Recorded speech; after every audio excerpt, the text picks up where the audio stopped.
बच्चों, आज मैं तुम्हें रामगढ़ गांव की एक सच्ची सीख देने वाली कहानी सुनाती हूँ। इस गांव में एक मेहनती मजदूर रहता था, जिसका नाम था धर्मपाल। धर्मपाल हर रोज काम की तलाश में निकलता, लेकिन किस्मत उसका साथ नहीं देती। एक दिन उसकी पत्नी ललिता ने नाराज होकर कहा, तुम कब तक यूं ही दूसरों के झांसे में आते रहोगे? काम करने से पहले पैसों की बात साफ कर लिया करो। धर्मपाल ने सिर झुकाकर कहा। हाँ, इस बार मैं गलती नहीं करूंगा। फिर वह गया गांव के बड़े साहूकार भवानी प्रसाद के पास। भवानी प्रसाद लालची और धूर्त किस्म का आदमी था।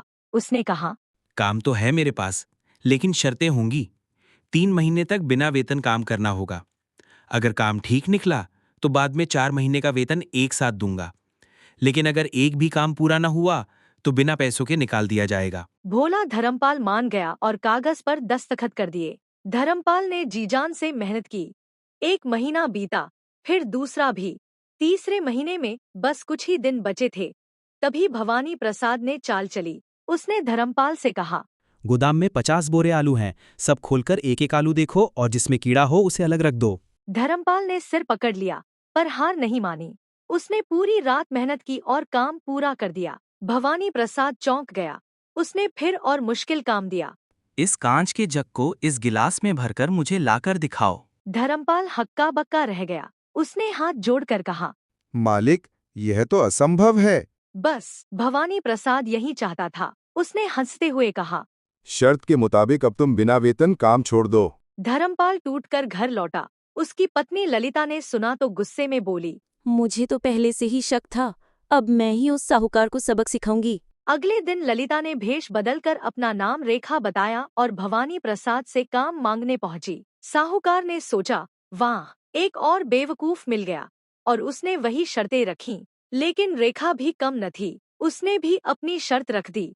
अगर आप बीच में मुझे निकालोगे तो मुझे 6 महीने का वेतन देना होगा। भवानी प्रसाद ने लालच में आकर हामी भर दी और कागज पर लिख दिया। रेखा ने काम शुरू किया और जानबूझकर छोटी मोटी गलतियां करने लगी।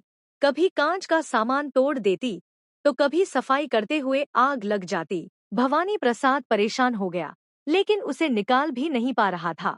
आखिरकार वह भी वही चाल खेला, जग को गिलास में भरने का नामुमकिन काम। रेखा ने तुरंत कर दिखाया। जग को तोड़कर कांच के टुकड़े गिलास में डाल दिया और बोली, लीजिए।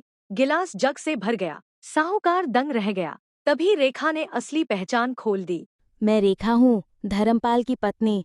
अब जल्दी से हमारे 9 महीने की मेहनत का पूरा वेतन दो, नहीं तो पूरे गांव में तुम्हारा सच उजागर कर दूंगी। लालची भवानी प्रसाद घुटनों पर गिर पड़ा और बोला, मुझसे गलती हो गई। मैं अभी सब पैसे देता हूँ और कसम खाता हूँ कि अब किसी गरीब को धोखा नहीं दूंगा। तो बच्चों, याद रखना, धोखा देने से बड़ा कोई पाप नहीं। मेहनत और ईमानदारी से जीने वाला इंसान हमेशा जीतता है। और सबसे जरूरी, किसी की भलाई करो, किसी को छलो मत।